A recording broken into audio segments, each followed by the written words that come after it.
Bonjour, bonjour tout le monde. Spécial de Noël, hein? J'ai besoin de me changer les idées et voilà, parce que à défaut d'avoir un temps des fêtes méga rempli, je vais avoir un temps des fêtes plus allégé, mais ça veut dire qu'on va pouvoir se voir vraiment plus souvent dans des lives. Je vais en profiter pour vous divertir avec les nouvelles normes et tout ça, là, le moins d'activités, hein, de rester à la maison et tout ça. Alors voilà. Alors aujourd'hui, on va apprendre à faire un lutin. On va peindre un lutin, de mon petit ensemble spécial de Noël. Et comme vous voyez, je suis en train de tester encore un nouveau background. Un petit retour à l'arrière, mais bon voilà, bienvenue dans mon sous-sol. Alors, je vous laisse le temps de vous brancher et après ça, je vous explique justement comment on va se rendre dans les ombres et lumières de notre cher petit lutin.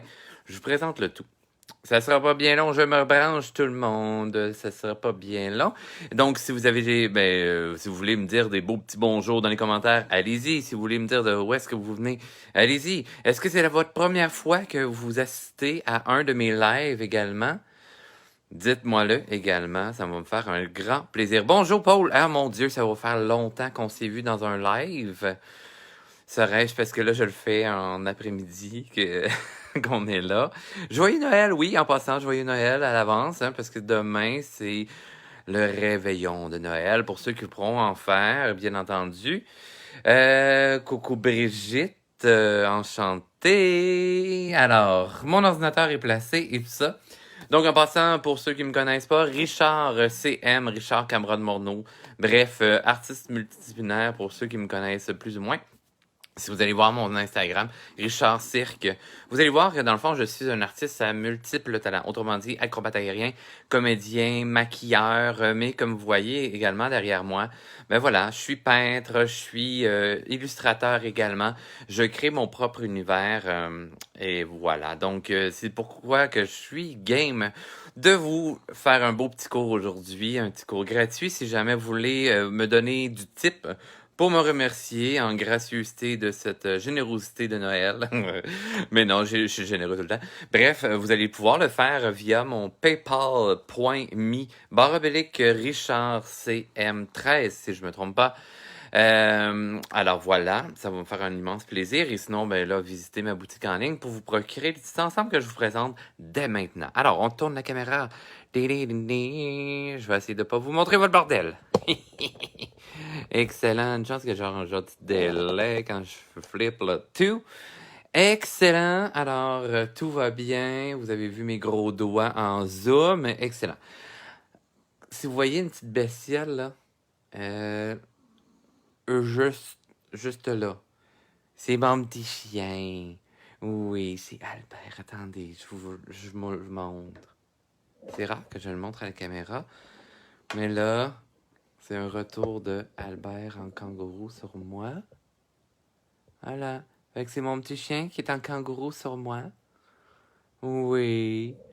Ben oui. Fait que là, il vient m'aider à créer aujourd'hui. Donc, si vous entendez ronfler, c'est mon chien. Alors aujourd'hui, on va apprendre à faire un lutin, mais je vous présente tout d'abord mon ensemble spécial de Noël 1. Donc ça vient dans un petit ensemble comme celui-ci. Vous allez avoir 8 images de 4x6 format photo que vous avez à l'intérieur. C'est sur du papier Fabriano 300 grammes. Donc si vous vous demandez là, quel type de papier, puis ça, là, ben voilà. Rachel, allô Richard, joyeux Noël. Ah, merci. Je te regarde en différé. Aucun souci, Rachel. Oui, la vidéo sera en différé. Bref, pour revenir à mon petit ensemble ici, vous allez avoir 8 modèles à l'intérieur. Donc, c'est 8 images sur papier Fabriano 300 grammes. Donc, c'est du papier fait spécialement pour l'aquarelle. Celui-là, c'est une image qu'on avait faite déjà l'autre fois. J'avais fait une formule de carte et tout ça, mais bref, vous l'avez à l'intérieur de l'ensemble. Sinon, vous avez Smic qui mange les chaussettes et non le contenu, bien entendu. Et si vous avez Monsieur Lafonte qui était en grande discussion là, avec le bonhomme de neige, lui offre un cadeau. Vous allez les voir là, à la fin aussi, je vais vous les montrer en carte de souhait, couleurs et tout ça qui sont accessibles. Ou je vais vous montrer également le calendrier. Il me reste quelques exemplaires si vous voulez avoir votre calendrier 2022. Ça, c'était Herbert en passant. Ici, on a Smic qui est encore en grande dégustation de chaussettes. Et voici le bonhomme de neige. Le bonhomme de neige. Le lutin. J'aurais dû prendre un café de plus. Alors, est-ce qu'on a besoin d'autres? Alors, on a besoin d'aquarelles. Soit que, ben moi j'ai un petit ensemble ici là, d'aquarelles, comme celui-ci qui est un ensemble de serres que je vous avais présenté l'autre fois. Ou sinon, vous avez le petit éventail que j'aime vraiment, vraiment beaucoup. Je vais peut-être voyager entre les deux aujourd'hui. Hein? Pourquoi pas? Ça se peut que vous vous demandiez, ça c'était quoi? Ça, c'est un perso réservoir. Moi, personnellement, je l'utilise surtout pour faire des grandes surfaces et des trucs comme ça. Vous mettez votre eau dans le manche. En fait, ça se dévisse comme ceci. Tidou! Donc, mais c'est ça. Intéressant, mais c'est pas ce que je préfère dans la vie. Je suis vieille école, fait que moi j'utilise le pinceau. Bref, ça, ce pinceau-là vient dans ce kit-là en passant. Et le noir, ben là, c'est un pinceau de serre que je voulais tester. Sinon, j'en ai comme plein d'autres, là. Mes petits préférés, là, c'est les Noble. Ah ouais. J'aime beaucoup. Mais bref, travaillez avec les pinceaux que vous aimez et c'est ça. On part à l'aventure. Êtes-vous prêts? Ouais, on est prêts, Richard! Ok, ben c'est excellent. Donc, on a besoin d'eau aussi, en passant. Petit gobelet d'eau et tout ça, sans plus compliqué que ça. Alors, c'est parti pour l'aventure. Je travaille sur papier sec, surtout avec mes ensembles en passant. Quand on parle de papier mouillé, en fait, c'est qu'on va faire tremper notre papier dans l'eau pour ensuite venir le taper en bon québécois. Donc, le scotcher en bon français de France. Finalement, les deux, c'est vraiment pas bon. C'est pas un français international, mais bon. Donc, on va venir le fixer sur notre plan de travail, le papier vraiment humide. Ici, je vais travailler avec papier sec parce que oui, mes impressions, ben voilà, c'est fait avec une imprimante à jet d'encre. L'encre est diluable à l'eau. Elle va réagir. Donc, si vous le faites tremper pendant 10 minutes, ben, vous aurez plus d'image. OK? Mais sinon, vous pouvez travailler avec du crayon graphite. Vous faites votre propre dessin sur votre papier. Vous le faites tremper, puis là, ça va tenir. Ça va être bien correct. En travaillant sur du papier sec, là, on va commencer par, mettons, le bonnet. OK? Le petit bonnet pointu ici de mon personnage. Oui, je fais encore arriver la lumière de par la droite. Mais là, je veux vous apprendre à faire des ombres et tout ça. J'ai déjà amorcé légèrement sur cet imprimé-là les ombres. Ouais, mais là, si tu mets des ombres puis c'est fait en encre et tout ça, ça va se diluer quand on va mettre de l'eau. Oui, mais vous allez voir, ça va fonctionner quand même. OK? Ça me permet de vous montrer justement ce principe-là. Et voilà, je vais vous montrer comment on va placer les ombres et lumières sur notre sujet. Aussi simple que ça. Ça vous va jusqu'à maintenant? Gênez-vous pas, là, si vous avez des questions et tout ça, écrivez dans les commentaires. Même si vous l'écoutez en différé, je vais prendre le temps d'y répondre. Ça me fait un immense plaisir à chaque fois de vous répondre et de savoir que je peux vous aider dans votre créativité. Bref, il est beau, le calendrier, bien content de l'avoir. Ah oui, c'est vrai, Paul, elle a commandé le calendrier. Hein, que c'est justement fait avec ces ensembles-ci. Celui-là, bien entendu, ben, je l'ai sorti tout juste avant le temps des fêtes, donc il se trouve pas dans le calendrier. Peut-être l'année prochaine, il se trouvera là. Eh oui. Alors, on se lance à l'aventure. Ce que je vais faire, je vais venir humidifier. OK, j'ai mis de l'eau légèrement sur mon pinceau.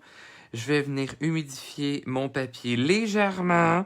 Je viens pour faire un lac, là. Je viens pour faire un étang afin que mon papier ondule puis que ce soit une catastrophe. Je viens juste mettre gentiment de l'eau sur mon papier, sans toucher à mes lignes, bien entendu. Juste... Et pourquoi que je fais ça? Oui, pourquoi tu fais ça, Richard, de humidifier ton papier? Vous allez voir.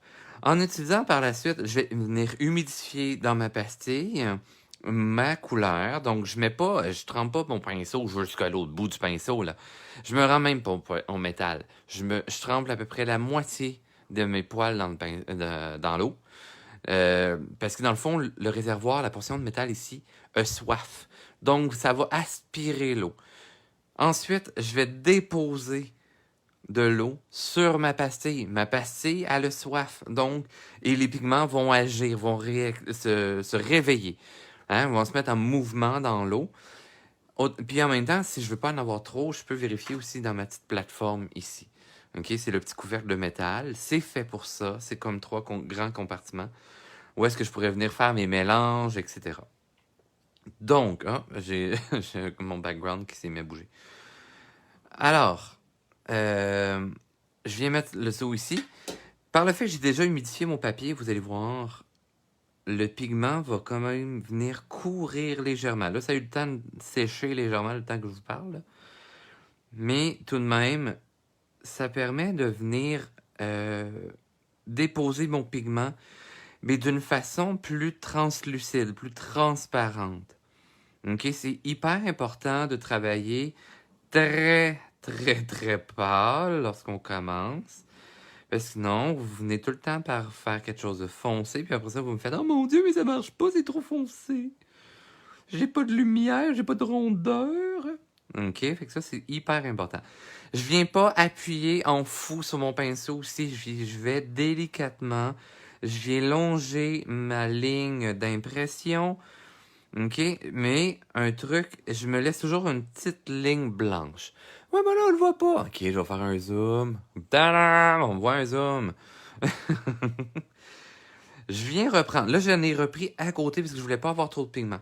Parce que l'eau qui danse sur ma pastille fait en sorte que le pigment va venir agir, se promener dans la goutte d'eau. Donc, ça va être hyper concentré. Si je veux pas que ça fasse ça, ben voilà.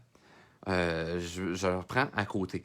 Je remets de l'eau dans mon pinceau, pas quantité industrielle, mais vous allez voir. Là, c'est déjà plus concentré en tant que pigment. Bien entendu, c'est que je fais une superposition, OK, de la même couleur, mais j'en ajoute une deuxième couche. Donc, ça va être plus foncé. Ça, c'est très important à savoir. Et ça me permet après ça d'aller mettre mon résidu, le reste de mon pigment, dans la zone. Pourquoi que je peux aller directement où est-ce que je suis en train de travailler présentement? Vu que je savais qu'il y avait des chances, c'était un risque que le pigment soit plus concentré dans mon pinceau, vu que je repris dans la zone humidifiée de ma pastille. Mais si je voulais pas en mettre trop foncé, y aller pâle, parce qu'ici on veut toujours partir de pâle et foncer en aquarelle. Eh bien, pour pas avoir cette mauvaise surprise. Là, je suis allé dans une zone que je voulais plus foncée, de toute manière. OK, ça, c'est hyper important.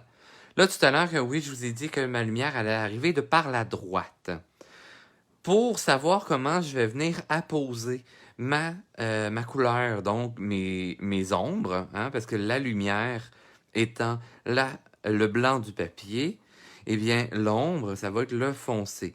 Alors, pour la tête, on s'entend que c'est une sphère, mais le chapeau va être un cône. OK? Donc, c'est un cône qui est apposé sur une sphère. Fait que ça se peut que mon cône soit légèrement tordu et je vais venir tout simplement mettre mes ombres plus foncées, comme, mettons, à l'intérieur du chapeau. Là, je le mets hyper concentré. Et comme vous voyez, je le mets, oui, par-dessus l'imprimé. Par le fait que mon imprimé est à l'encre noire, ben, il va légèrement se dissoudre, donc faire du gris, donc intensifier l'ombre colorée que je suis en train d'apposer sur le chapeau. Par la suite, je vais venir étirer le tout afin de faire un beau petit dégradé, afin de finir à rien, tout simplement pour garder cette zone-ci très lumineuse, que je vous voie faire autrement. Bonjour Madame Masson. Comment ça, Marie-Claude? Petite Marie-Claude, on est mort de rire. Je suis curieux, c'est à cause de mes petites voix encore.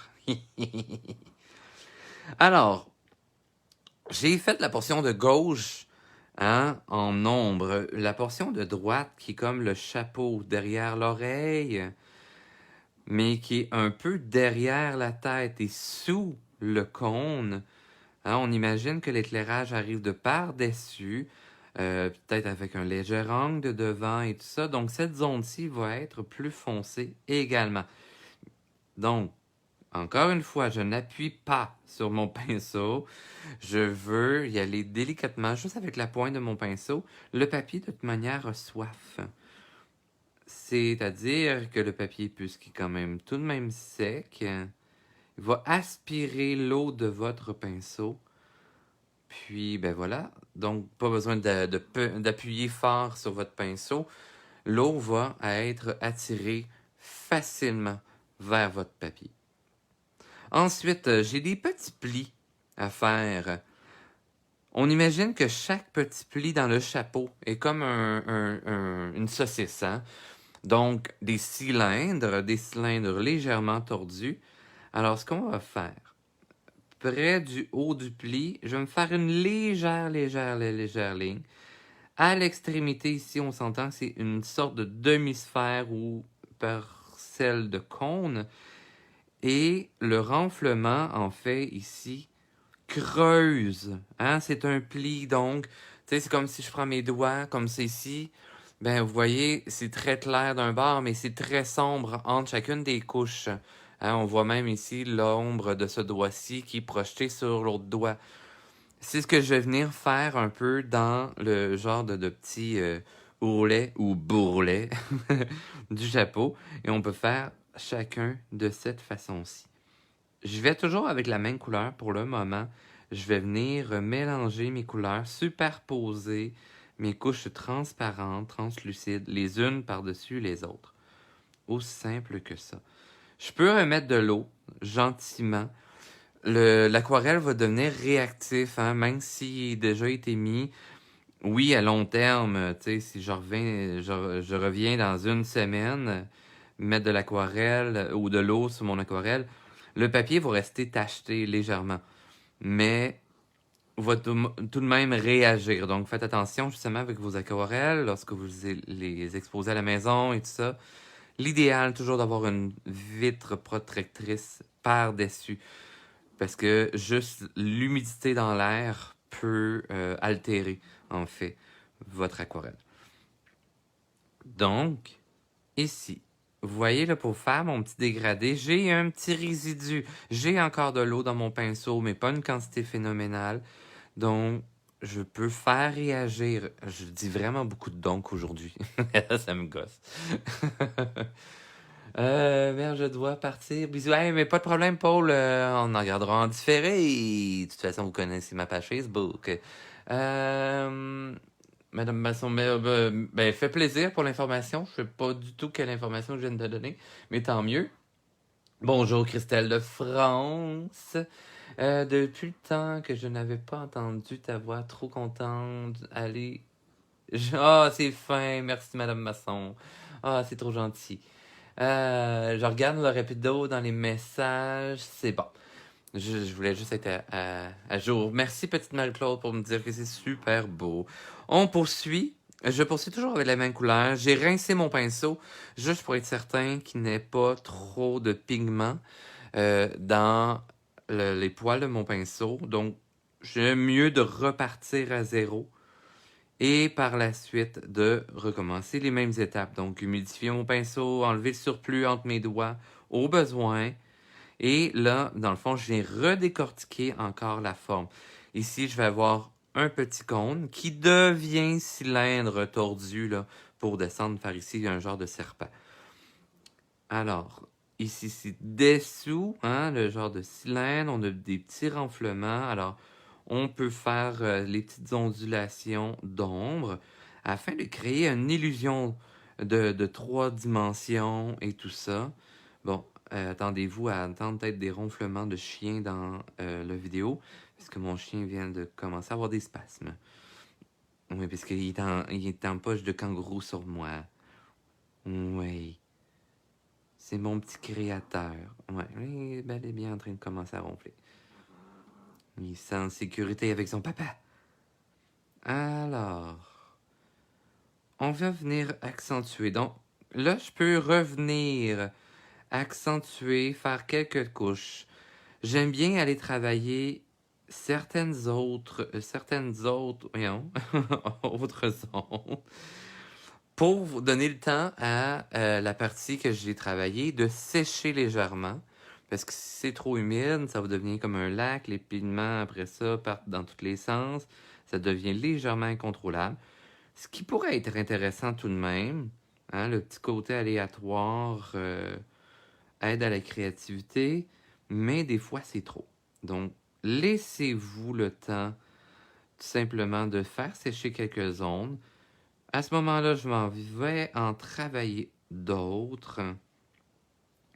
Et ben voilà, je reviens par la suite, tout simplement, pour faire mes superpositions de pigments. On poursuit. Bien entendu, j'imagine toujours que mon éclairage arrive de par en haut à droite. Tout ce qui est dans le côté gauche, autrement dit, on s'entend, se dirige vers l'arrière. Hein? Parce qu'on s'imagine là, que c'est en rond de bosse, comme un peu mon doigt. C'est tridimensionnel. Alors, ce qui, là, la lumière arrive de par la gauche dans l'écran en ce moment. Mais cette partie part vers l'arrière, donc, oui, est dans l'ombre. Au niveau du chapeau, ben là, en ce moment, c'est à l'inverse. Ma lumière, je l'imagine, qui provient de la droite. Alors, à gauche, je vais me faire cette portion d'ombre-là. Oui, il est sur mes genoux en sécurité, exactement, Madame Masson.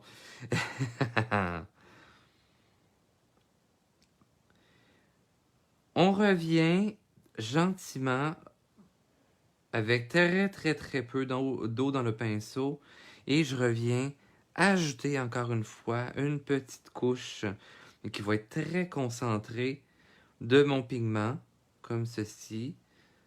Et là, si vous avez de la difficulté là, à bien voir vos lignes, parce que là, en ce moment, mon pinceau cache ma ligne. Rien qui m'empêche de tourner mon travail pour le mettre à l'envers. Et pour le cerveau, c'est excellent parce que ça nous fait jouer sur les hémisphères de notre cerveau. Attention, parce que lorsque je vais tourner mon travail, là, ma lumière, c'est pas vrai qu'elle va arriver par en haut à droite de mon plan de travail. Ça va se mettre à arriver de par en bas à gauche. OK?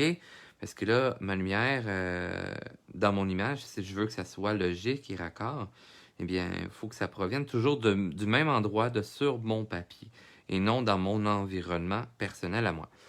Mais ce qui me permet qu'en ce moment, en tournant mon travail, je peux venir longer mes lignes d'impression sans les dépasser. Parce que des fois, ça me rend compte, le pinceau, tu sais, il vient s'allonger, se coucher, si on veut, sur notre papier.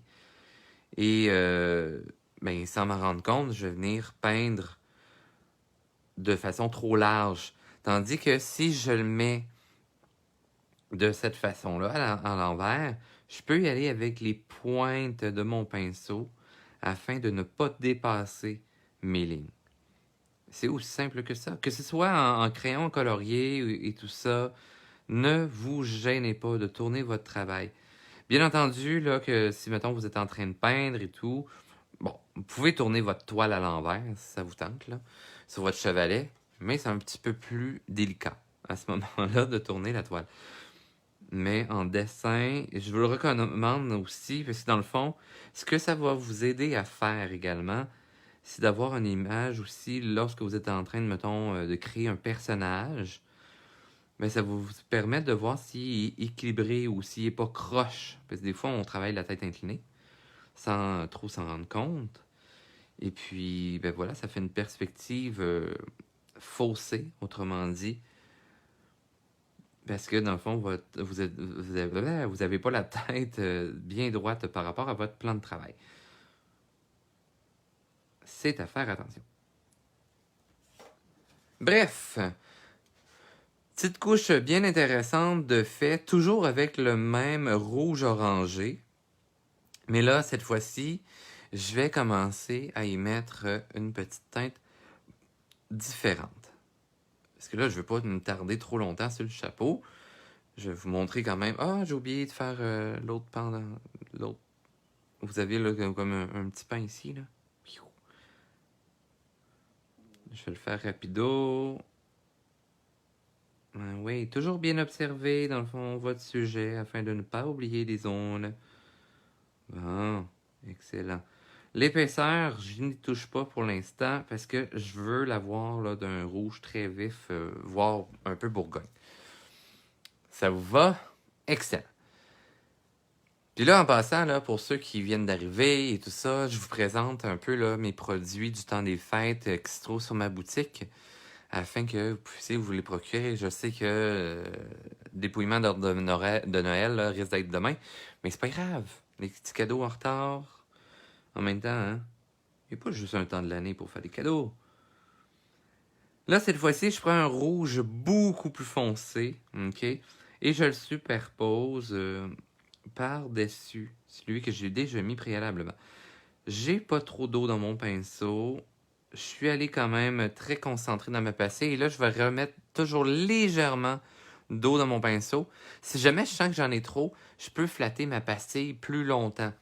Hein, par exemple, comme ceci. Comme ça, mon surplus d'eau, ma pastille, elle aussi, elle a soif. Donc, elle va aspirer l'eau. Je vais aspirer du pigment dans mon pinceau. Donc, oui, ça va faire plus concentré, mais en même temps, j'aurai pas une surcharge d'eau. Et lorsque je veux faire une zone beaucoup plus foncée, eh bien, c'est une technique intéressante là, pour aller chercher un beau contraste. Par la suite, lorsque, mettons, mon pigment est commencé d'être apposé comme ça sur mon papier, puis je veux créer mes dégradés. Là, je vais aller passer légèrement sur ma ligne. Je vais aller rincer mon pinceau. J'essuie mon surplus entre mes doigts. Comme ça, mon pinceau reste quand même humide parce qu'il y a de l'eau dans le réservoir. Et je vais venir brosser gentiment. Oh, j'ai encore trop d'eau. Je vais l'enlever le surplus dans ma main. OK. Et je vais venir brosser mes deux couleurs ensemble. Je fais un petit mouvement énergique afin de répandre l'eau. Ça aide à faire bouger les pigments. Et par la suite, à me faire un dégradé plus délicat, hein, plus continu entre mon rouge vif et mon rouge orangé que j'ai mis préalablement. Je peux faire la même chose avec une couleur. Oui, on peut faire la même chose avec une seule couleur, il n'y a vraiment pas de problème. Alors, je vais venir faire... Oups, je m'étais trompé de couleur dans ma pastille. Et ça, c'est pas bien grave. Hein. Vous pouvez même mélanger légèrement vos pastilles. Là, bien entendu, essayez de ne pas faire une bouette sur votre pastille. Vous êtes mieux de faire vos mélanges dans le compartiment à ce sujet. Là, je suis un petit peu concentré. Je fais une petite ligne très délicate. Fait qu'il faut que je... Pour ça, j'ai comme eu un moment d'absence en vous parlant. OK. Alors, j'ai fait ma mini-ligne. Et là, je vais aller me faire une ombre franche. Comme ceci. Voilà! Ce qui me donne un effet là, tridimensionnel plus intéressant. Je vais aller faire la même partie à l'arrière. Et là, c'est ça. Tu sais, je peux pas avoir fait seulement que cette portion-ci avec cette couleur-là, puis laisser ça de même. Pourquoi? C'est que, bon, en fait, vous avez le droit, là, mais personnellement, votre image, elle va être moins bien équilibrée. Elle va être moins raccord, donc on va aller remettre une mini touche de notre couleur pour faire un petit rappel, même si c'est très très léger et très translucide, donc très transparent, ça vaut la peine d'aller le faire parce que l'œil, indirectement, on va le sentir là, que vous en avez mis et ça va faire une meilleure balance et votre image, en fait, elle va être plus harmonieuse, tout simplement. Ça, c'est hyper important. Des fois, les gens oublient d'aller faire cette touche-là. Puis on en regarde une image, des fois, on ne le sait pas pourquoi qu'on sent que l'image est soit déséquilibrée ou truc du genre. C'est juste à cause de ce petit raccord-là qu'on a oublié d'aller faire. Vous voyez, là, j'en mets pas beaucoup. Parce que de toute manière, là, vous allez voir, il fait rosé quand je le mets sur un papier blanc. Mais là, vu que j'ai un rouge orangé en dessous, il devient comme Bourgogne, dans un sens. Mais sinon, là, s'il est directement sur le blanc, ben, vous allez voir, là, je vais faire juste sa petite ligne d'épaisseur de bonnet. Alors, vous allez voir. Mais de toute manière, là, je le laisserai pas de même pour la petite ligne ici. Ça fait quasiment comme un rouge à lèvres, là. Mais c'est pas ce que je veux pour mon petit personnage. Tu sais, je peux étirer le pigment pour me faire des zones d'intensité différentes, avec luminosité différente. Mais vous allez voir, là, un coup que ça va être sec, on va le sentir légèrement plus rose. Hein, ça me prend de la concentration quand je fais ça. Mais après ça, c'est que je vais revenir avec un brun, tout simplement. Si vous voulez faire des belles ombres, vous pouvez y aller avec un peu de bleu. Mais justement, tout dépendant du bleu que vous allez choisir, ben, ça va faire un brun. Ben, pourquoi ne pas y aller directement avec un brun si vous avez déjà votre brun? On se lance à l'aventure pour faire toutes les autres petites zones exactement dans le même procédé, mais toujours légèrement plus petit que les étapes faites préalablement. Parce que sinon, on va finir à envahir nos zones blanches. On va perdre cette luminosité qu'on a mis au départ. Fait que c'est pour ça qu'on est toujours mieux de diminuer les zones d'ombre qu'on les fait. On les fait toujours de plus en plus petites. Très important. Sinon, voilà, c'est pas comme avec l'acrylique ou autre peinture plus opaque. En fait, c'est qu'on va vraiment perdre nos zones de lumière. Et là, on ne pourra pas les récupérer à moins de travailler avec du blanc acrylique ou des trucs comme ça. Même faire attention parce qu'avec la gouache a une belle grosse base d'eau dedans.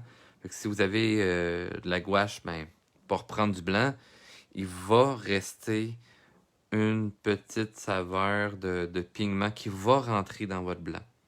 Okay? Parce que l'aquarelle va réagir à nouveau, tout simplement.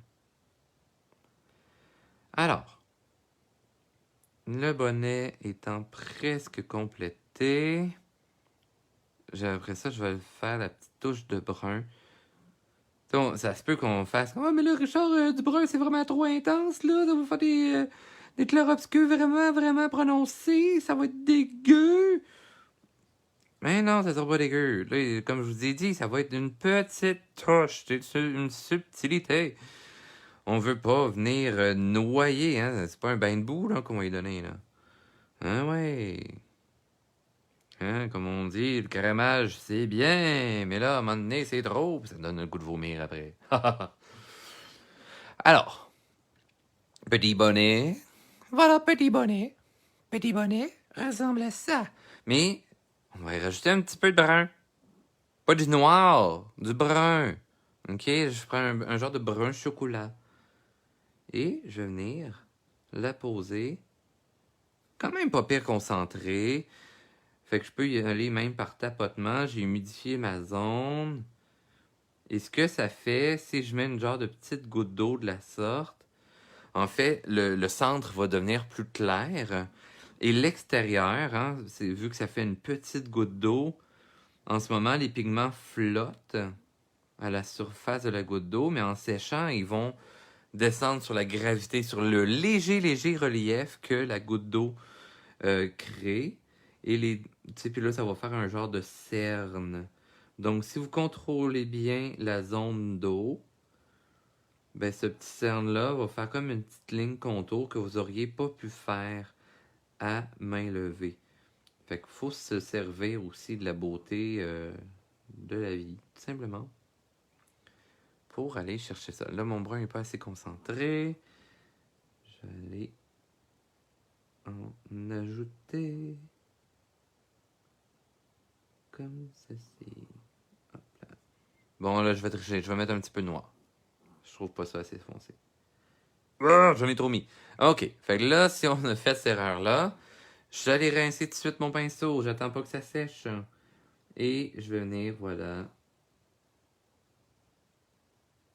Avec... Même si on fait une petite erreur, ça peut se réparer. Bon. Vous voyez, là, ça marche.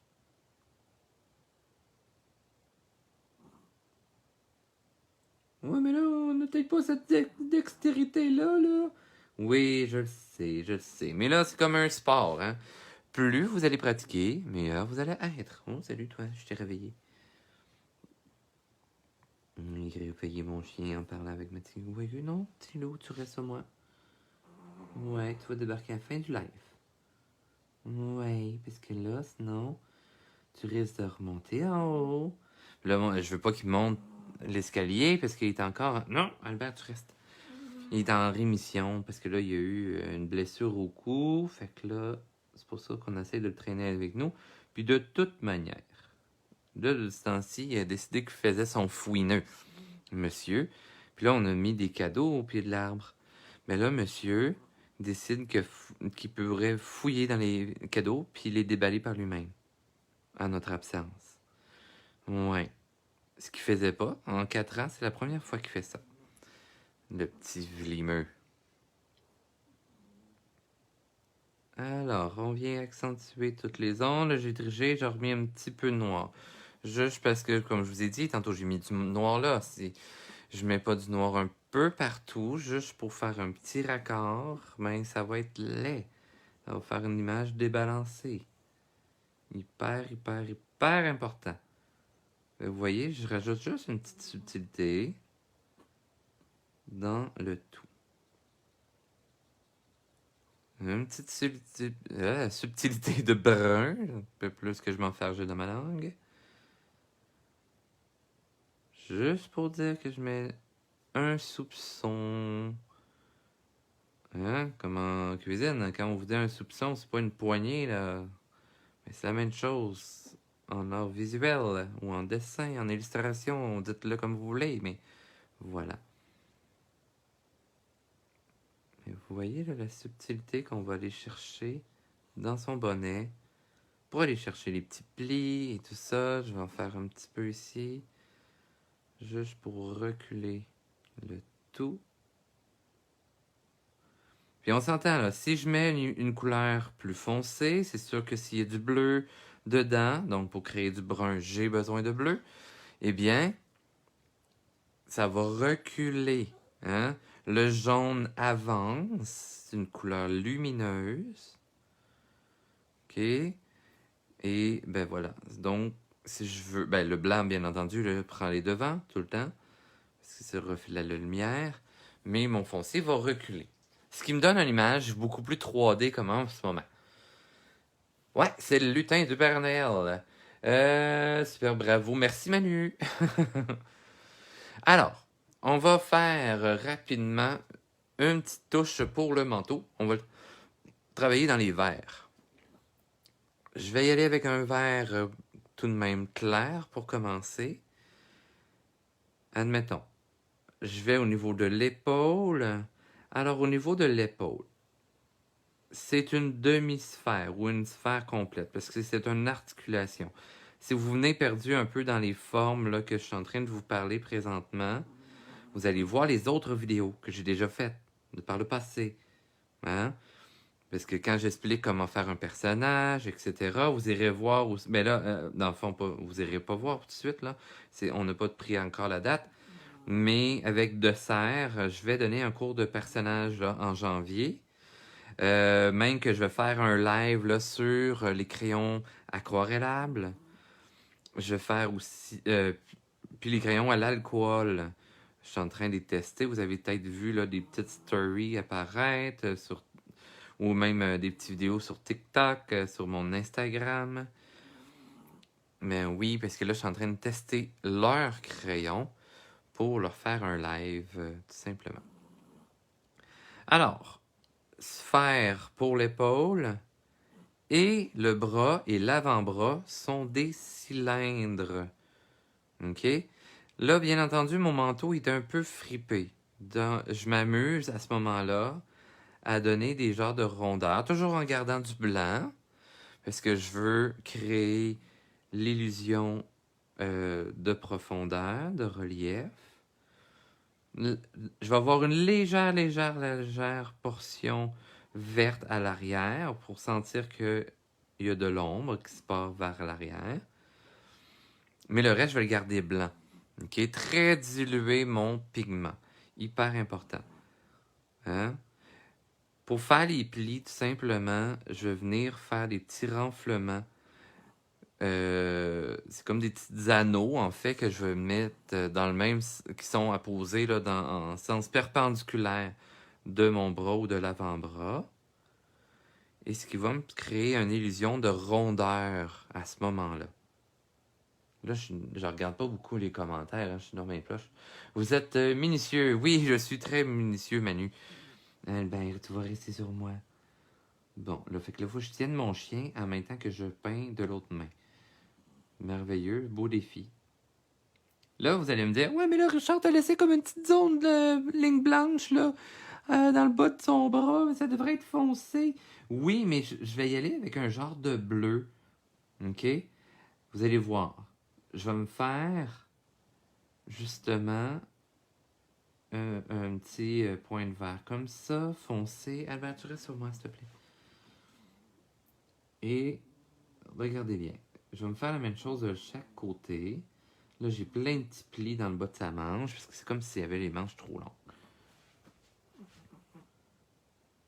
Je pense que mon chien est juste trop chaud.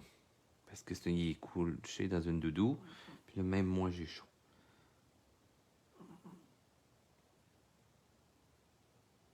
Alors, j'ai fait les petits plis du creux du coude, comme c'était plein de petits Y, un peu en effet éventail.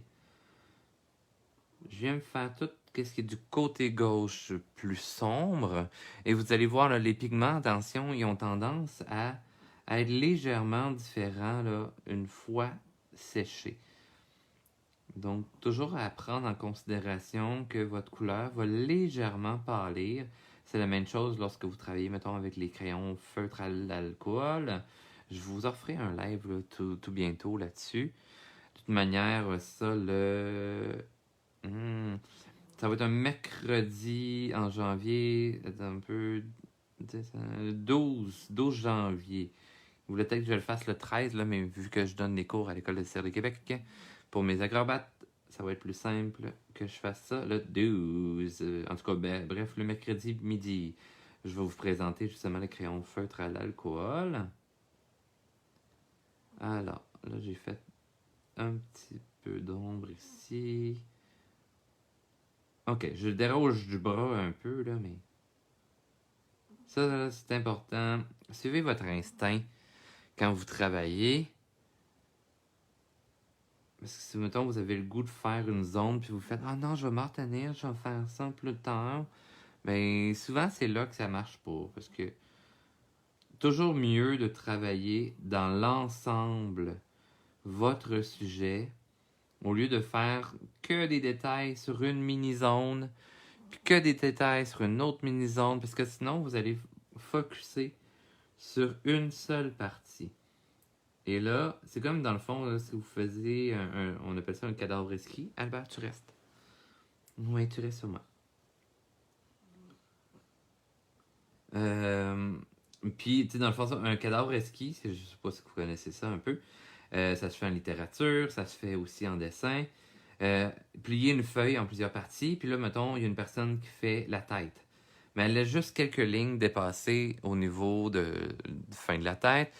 Et après ça, elle cache cette partie-là. Et l'autre personne doit faire, mettons, le tronc.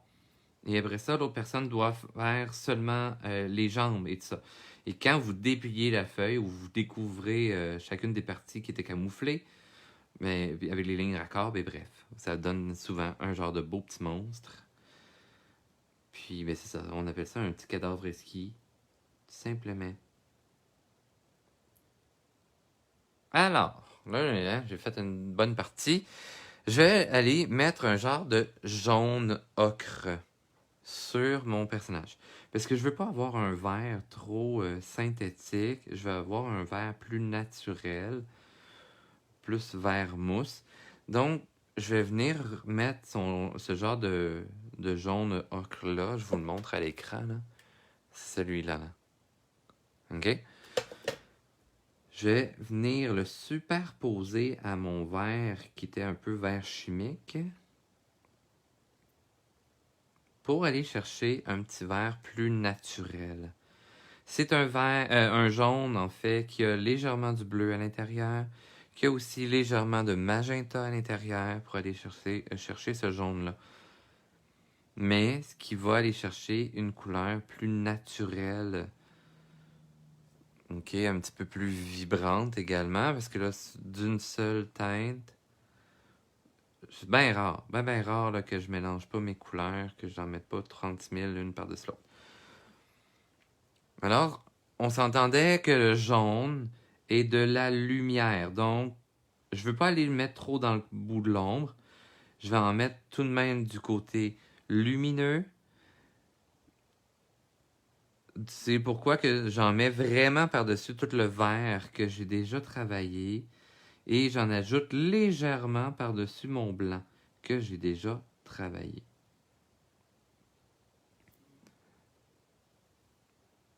Tac.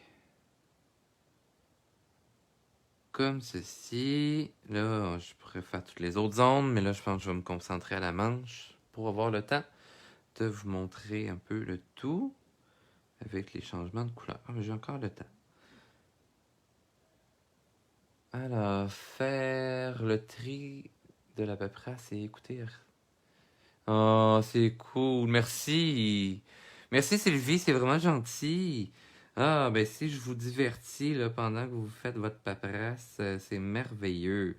Puis là, ben après ça, en différé, vous allez pouvoir l'essayer dans vos temps libres, du temps des fêtes. Ça va être merveilleux. Hein? Parce que je sais pas si vous êtes au Québec, mais au Québec, voilà, on n'aura pas grand-chose à faire comme activité. Du plein air ou relaxer à la maison, hein, parce que voilà, la pandémie veut ça ainsi, parce que moi j'ai perdu mon contrat à l'aquarium, je n'animerai pas en elfe pendant le temps des fêtes à Kenor. Mon elfe rentre dans le costumier, malheureusement.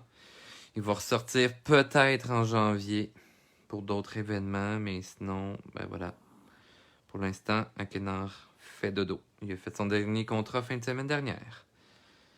Ouais, parce que j'étais supposé de recommencer demain.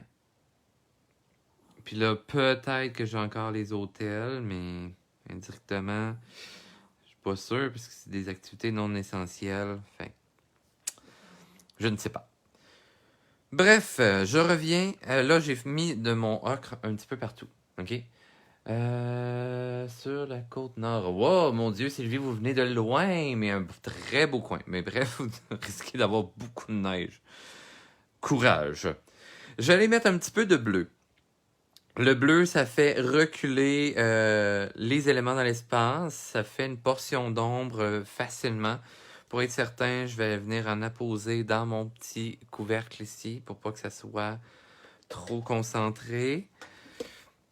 Et par la suite, je vais y aller tester dans mes zones d'ombre en premier pour être certain d'avoir une dose intéressante de bleu. Mais vous voyez là, ouais, mais les Richard, ça fait vert. C'est normal parce que si je mets du bleu sur du vert, ben ça fait réagir le pigment vert que j'ai déjà mis, le ocre que j'ai déjà mis également.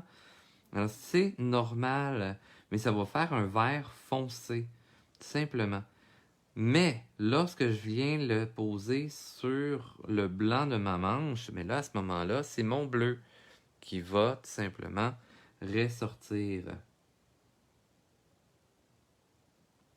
Ça va me faire une genre de deuxième lumière, fort intéressante,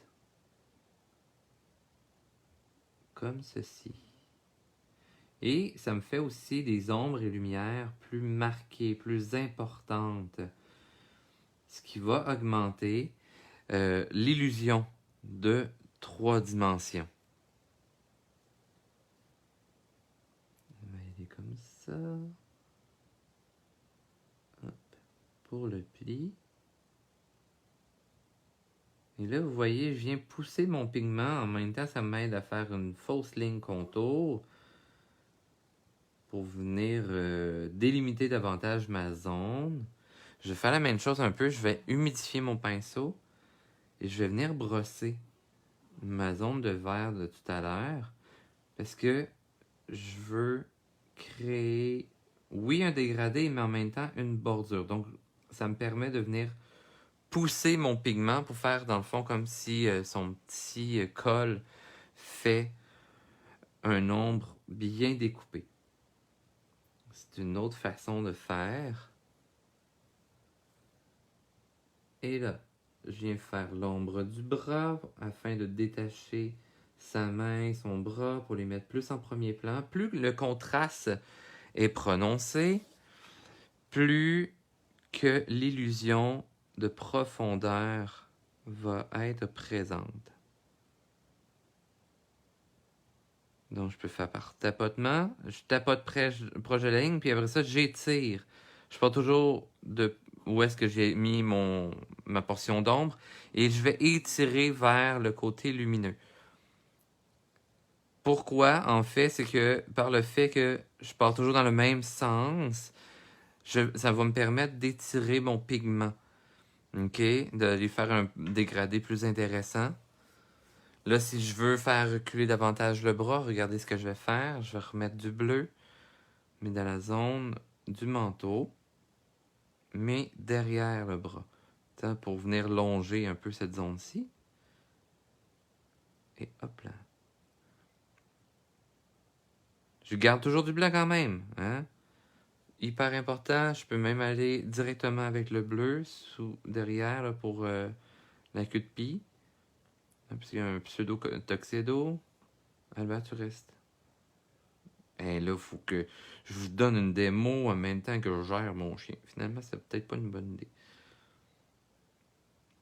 On s'attendait pas qu'il fasse chaud.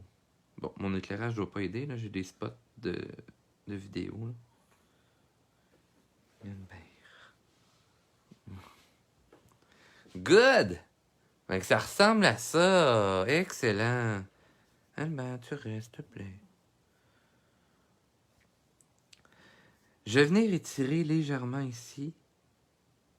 Parce que là, vu que ça séchait, ça faisait comme des marques.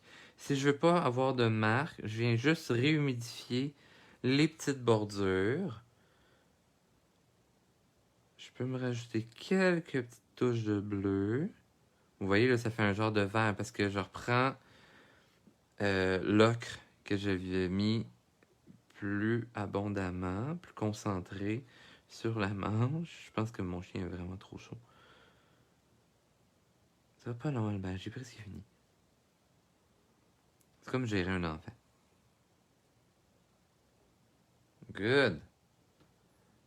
Comme ceci, je vais faire de la petite ombre sous les boutons, juste pour que vous ayez là une bonne idée de comment faire ça. Je vais faire la même chose derrière l'autre bouton. Excellent. Hein, ce qui me crée une belle illusion, là. Comme ceci.